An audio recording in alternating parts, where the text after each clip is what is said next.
Oui, c'est ce qui arrive quand tu décides de boire un café avant de tourner une vidéo. Alors comme ça, on n'a pas dormi pendant des jours après avoir vu ma vidéo.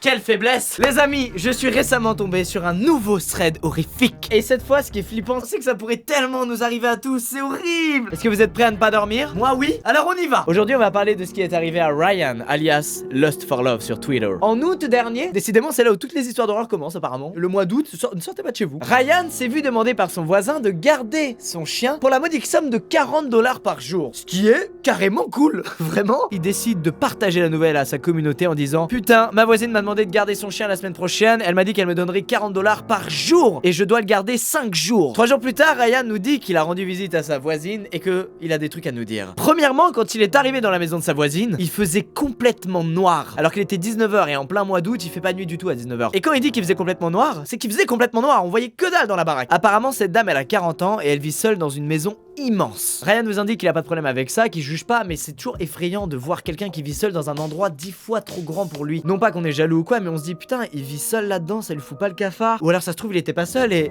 sa famille est morte. Il nous dit ensuite qu'il était un peu en flip parce qu'elle parlait d'une manière bizarre et dès qu'elle parlait, elle avait besoin de toucher des parties de son corps à Ryan. Très bizarre, très tactile la dame. Ryan nous cache pas qu'il passe un très mauvais moment quand il la rencontre, mais il se dit bah les couilles, c'est que pour 5 jours et je vais me faire de l'argent. Allez, on y va. La dame finit donc enfin par l'amener dans une pièce sombre dans laquelle se trouve le chien dans une petite cage. La dame lui dit alors de le garder dans la cage quand il s'en occupe et de le laisser sortir uniquement quand il a besoin de faire pipi. Et il se dit mais qu'est-ce que c'est que ce bordel? Un chien, il est pas fait pour être en cage dans une pièce sombre et humide. Tu le laisses gambader dans ton jardin, tu sais pas, un chien c'est un être vivant comme nous, il a besoin de kiffer sa vie un peu. Ouais, je passe un message, ouais, ok. Alors il continue de parler et la dame lui dit qu'elle a déjà dû faire appel à des gens pour s'occuper de son chien mais que certains d'entre eux l'ont empoisonné et elle a donc dû s'occuper de leur cas. Des gens qui ont empoisonné son chien. Qu'est-ce que tu veux dire par là? À ce moment-là, Ryan se dit qu'il va laisser le boulot à quelqu'un d'autre, que c'est beaucoup trop glauque, beaucoup trop bizarre l'ambiance dans cette maison, comment elle est cette dame. Et puis au final, il pense à l'argent, il se dit franchement il y en a que pour 5 jours, je vais m'occuper d'un chien qu'elle traite probablement comme une merde. Une fois le boulot terminé, je la reverrai plus jamais de ma vie, bah les couilles, allez j'y vais. Ryan rentre chez lui, on est le 15 août et il commence à garder le chien le 16 août. Donc le lendemain. Et il nous fait une petite blague, il nous dit de pas nous inquiéter, qu'il réussira à trouver où elle cache les cadavres des gens qu'elle a tués. Bonne blague Ryan, bonne blague. Attends donc de passer la nuit seul dans cette maison. Nous sommes le 16 août, Ryan va chez sa voisine. Il nous met ensuite une petite vidéo de lui qui marche dans la maison et effectivement cette putain de maison, elle fout le cafard mec. Quel cauchemar putain. On croirait la maison dans Resident Evil 7, tu sais, où il se trouve au milieu d'une famille glauque quoi. Je suis sûr c'est cette maison là en fait qu'il y a dans le jeu. On va pas se mytho, c'est aussi la manière dont c'est filmé, il est avec son téléphone en mode flash,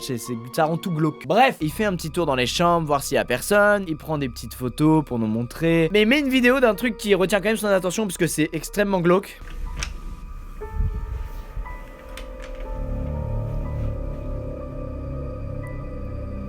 Mec, pourquoi il y a une poupée assise sur une chaise qui regarde le lit? C'est probablement la même chaise d'ailleurs que celle où David s'assoit la nuit quand... Tout est glauque, regarde le matelas gros. Y a pas de drap dessus, c'est 2 matelas empilés. Même l'horloge et le tableau ils sont posés par terre sur la moquette, ils sont plus accrochés au mur mec, c'est trop bizarre. À ce moment là tout le monde dit à Ryan de se barrer. Y a même une meuf qui dit: tu peux vivre même sans les 200$, mais tu ne peux pas vivre si tu n'es plus en vie. Cours. Elle a raison. Ryan continue de faire un petit tour de la maison, c'est normal, il va y dormir pendant 4 jours, il a plutôt intérêt à être au courant de ce qu'il y a dedans. Il nous dit que toutes les pièces de la maison sont ouvertes sauf une seule dont il n'a pas la clé. Selon lui, cette pièce mène au sous-sol. Sous-sol dans lequel se trouvent peut-être les gens que cette dame a tués, je sais pas. Ryan remarque aussi quelque chose d'autre, c'est que depuis qu'il est arrivé dans la maison, il y a un vieux poste radio qui fait du bruit, qui grésille. Comme si vous savez, elle l'avait mis entre 2 stations, donc il y a pas de musique, ça fait juste du bruit. C'est juste flippant gratuitement. Ryan prend une autre photo d'une des bibliothèques de la maison dans laquelle se trouvent beaucoup de livres de républicains extrémistes blancs. Ryan se dit que c'est bien le genre de personne qui serait capable de commettre des meurtres. Ryan nous envoie ensuite une vidéo dans laquelle il pense avoir entendu un bruit venant de derrière une porte. À vous d'en juger.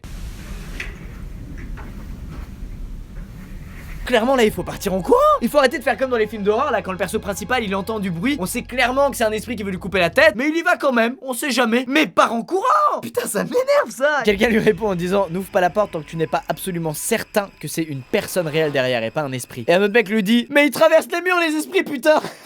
Je trouve ça drôle, désolé ça me fait du bien, ça me fait décompresser là de cette histoire de merde encore d'horreur là. Ryan nous dit ensuite que l'un de ses followers a remarqué un truc bizarre avec la poupée sur la vidéo qu'il a mise, alors il décide de retourner pour checker de ses propres yeux. Ryan poste alors une vidéo en disant qu'il était en chemin pour la pièce où il y a la putain de poupée de ses morts et il a entendu un bruit venir du plafond, plus précisément venir de la ventilation.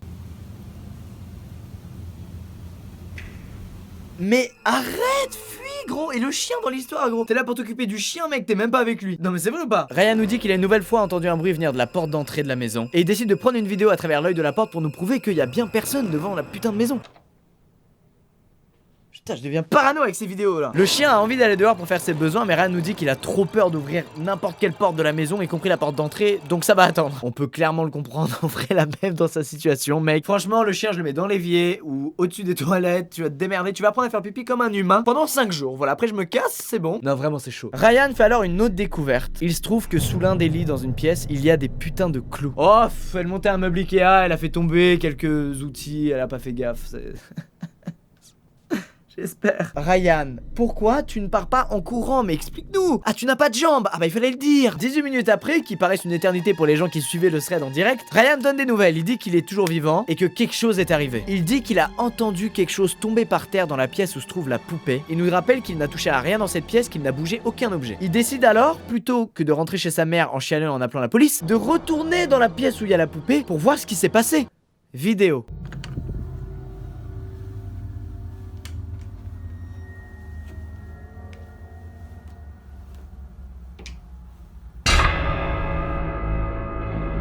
Vous l'avez vu ou pas? Regardez bien par rapport à la vidéo qu'on a vue tout à l'heure, un truc a changé. La tête de la poupée a bougé. Cette salope de poupée a bougé. C'est horrible. Un des followers de Ryan a une bonne idée en lui demandant de regarder dans les étagères où il y a des bouquins s'il y a un bouquin sur le paranormal. Peut-être que ça pourrait indiquer que la propriétaire de la maison, elle fait des trucs un peu bizarres, des rites ou on sait pas trop quoi. Et ça pourrait expliquer ces phénomènes, paranormaux ou pas, que pour l'instant Ryan n'arrive pas à expliquer lui-même. Et devinez quoi? Il en trouve un. Et il nous envoie une petite photo de ce bouquin. Ryan se rend compte qu'il est seulement minuit alors qu'il a l'impression que ça fait 6 heures qu'il est dans cette putain de maison. Il dit alors qu'il veut pas être comme la fille qui meurt dans tous les films d'horreur, mais il demande aux gens s'il doit rester ou pas pendant l'heure la plus flippante qui est de minuit à 1h du mat. Il se met alors à revoir des tas de messages de gens qui lui disent: mec, prends tes clics et tes claques, le chien, et fuis. Et certains de ces messages le font vraiment flipper, notamment un mec qui lui indique s'y connaître pas mal en tout ce qui est sorcellerie et paranormal, et que mettre des clous sous son espace de vie intime peut vouloir dire plusieurs choses. Soit que la personne essaye de repousser quelque chose de sérieux et d'agressif, ou alors qu'il y a des zones maudites dans la maison. Ryan décide alors de se barrer de la maison. On ne sait pas s'il a pris chien ou pas, on ne sait pas si tout ça est vrai, mais putain ce que c'est flippant. Les amis, n'hésitez pas à aimer cette vidéo si vous voulez dormir.